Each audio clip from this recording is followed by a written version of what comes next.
Islamic pedia کے معزز سامعین السلام علیکم۔ ہماری آج کی ویڈیو کا موضوع صبر کا امتحان ہے۔ بہت پرانے زمانے کی بات ہے، ایک گھنا اور سرسبز جنگل تھا جہاں سورج کی کرنیں بھی زمین تک پہنچنے سے پہلے تھک جاتی تھیں۔ وہاں ایک درویش رہتا تھا، اللہ کا بندہ، جو دنیا کے جھمیلوں سے دور اپنے رب کی یاد میں گم رہتا تھا۔ اس کا جسم کمزور مگر روح مضبوط تھی۔ وہ نہ کسی سے ملتا اور نہ باتیں کرتا، بس اپنے خالق سے لو لگائے بیٹھا رہتا۔ زمین کی نرم گھاس اس کا بستر اور آسمان کے ستارے اس کی چھت تھے۔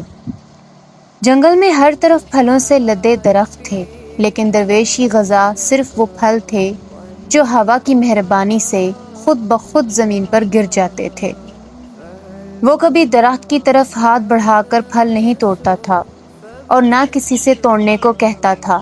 اس کا یقین تھا کہ رزق کا مالک اللہ ہے اور وہ بغیر طلب کے بھی پہنچا سکتا ہے۔ زمین پر گرا ہوا پھل اس کے لیے آسمان سے اترا ہوا تحفہ ہوتا تھا، جیسے وہ اٹھا کر اللہ کا شکر ادا کرتا اور کھا لیتا۔ برسوں اسی طرح گزر گئے۔ درویش کی داڑھی سفید ہو چکی تھی اور چہرے پر عجیب سا نور تھا۔ ایک دن فجر نماز سے فارغ ہو کر اس کے دل میں محبت کی ایک لہر دوڑی۔ اس نے سوچا کہ کیوں نہ اللہ سے کچھ خاص وعدہ کیا جائے تاکہ اللہ خوش ہو اور میری محبت کا امتحان ہو جائے۔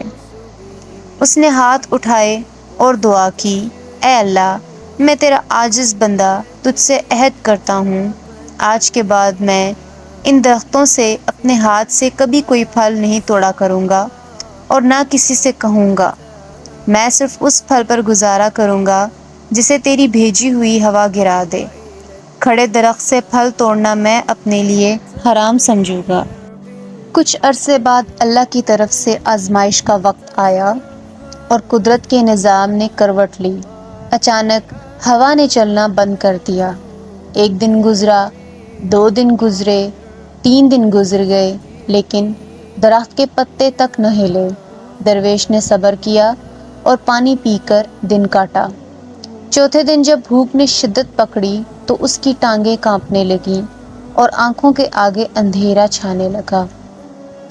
اچانک اس کی نظر قریب ہی ایک امرود کے درخت پر پڑی جس کی شاخ نیچے جھکی ہوئی تھی اور اس پر پکے ہوئے امرود لگے تھے۔ بھوک اور نفس کے غلبے کی وجہ سے اس کے اندر کشمکش شروع ہو گئی۔ درویش ڈگمگاتے قدموں سے درخت کے قریب پہنچا، ہاتھ بڑھا کر شاخ کو نیچے کھینچا۔ اس نے دل ہی دل میں کہا، یا اللہ، معاف کرنا، مجھ سے رہا نہیں جاتا، میں بھوک سے مرا جا رہا ہوں۔ اور اس نے ایک امرود توڑ لیا۔ جیسے ہی اس نے امرود توڑا، اسے محسوس ہوا کہ اس کے دل و روح سے کوئی چیز ٹوٹ گئی ہو۔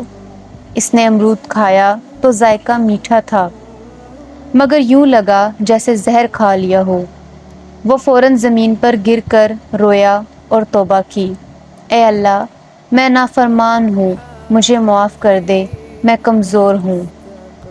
اسی دن شہر کے ایک دولت مند تاجر کے گھر سے چوروں کا ایک گروہ سونا چاندی اور زیورات لوٹ کر اسی جنگل میں آ پہنچا۔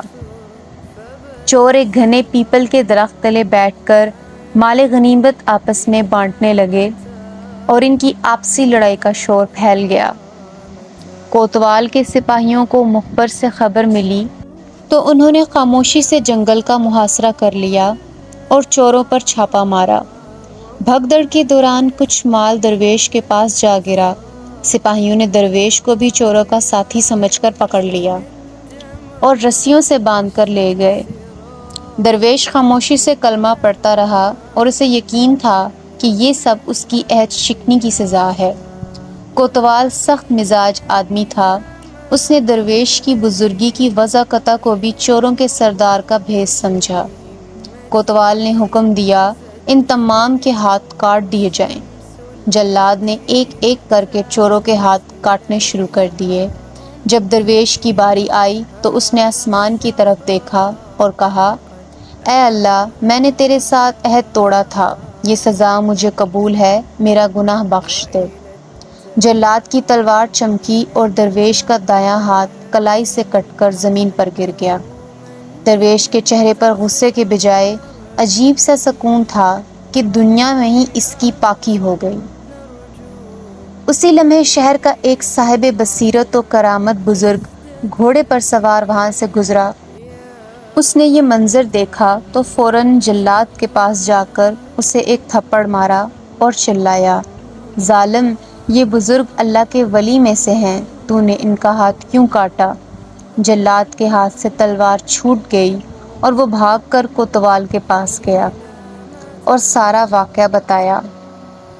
کوتوال کے پاؤں تلے سے زمین نکل گئی۔ وہ ننگے پاؤں دوڑتا ہوا درویش کے قدموں میں گر پڑا، رویا اور معافی مانگی۔ درویش نے کوتوال سے کہا، اے کوتوال، تم گھبراؤ نہیں، اس میں تمہارا یا جلاد کا کوئی قصور نہیں ہے، یہ تو میرے اس گناہ کی سزا ہے جو میں نے اپنے رب سے کیا تھا۔ میں نے کھڑے درخت سے پھل نہ توڑنے کا عہد کیا تھا، مگر بھوک کے ہاتھوں توڑ لیا۔ جس ہاتھ نے عہد توڑا وہی ہاتھ کٹ گیا۔ تم تو بس ایک ذریعہ تھے، میں نے تمہیں معاف کیا۔ درویش نے شہر میں علاج کروانے سے انکار کر دیا اور اپنے کٹے ہوئے ہاتھ کو دوسرے ہاتھ میں دبا کر اللہ کا ذکر کرتے ہوئے واپس جنگل کی طرف روانہ ہو گیا۔ انسان کو اللہ کے ساتھ ایسا کوئی عہد نہیں کرنا چاہیے جسے وہ پورا نہ کر سکے، کیونکہ بندہ کمزور ہے اور وعدہ نبھانا ریاضت مانگتا ہے۔ اگر کبھی جوش یا محبت میں ایسا وعدہ ہو جائے تو ہر وقت ثابت قدمی کی دعا مانگنی چاہیے، اور اگر لغزش ہو جائے تو سچے دل سے توبہ کرنی چاہیے۔ اللہ تعالیٰ اپنے بندوں کی آزمائش کرتا ہے، اور یہ کہانی سکھاتی ہے کہ انسان کو اپنی استطاعت سے بڑھ کر وعدہ نہیں کرنا چاہیے اور ہمیشہ صبر و شکر کا دامن تھامے رکھنا چاہیے۔ امید کرتی ہوں آپ کو آج کی ہماری ویڈیو پسند آئی ہوگی۔ ویڈیو پسند آئی ہو تو چینل کو سبسکرائب کریں، لائک کریں، شیئر کریں اور ساتھ موجود بیل آئیکن کو پریس کریں۔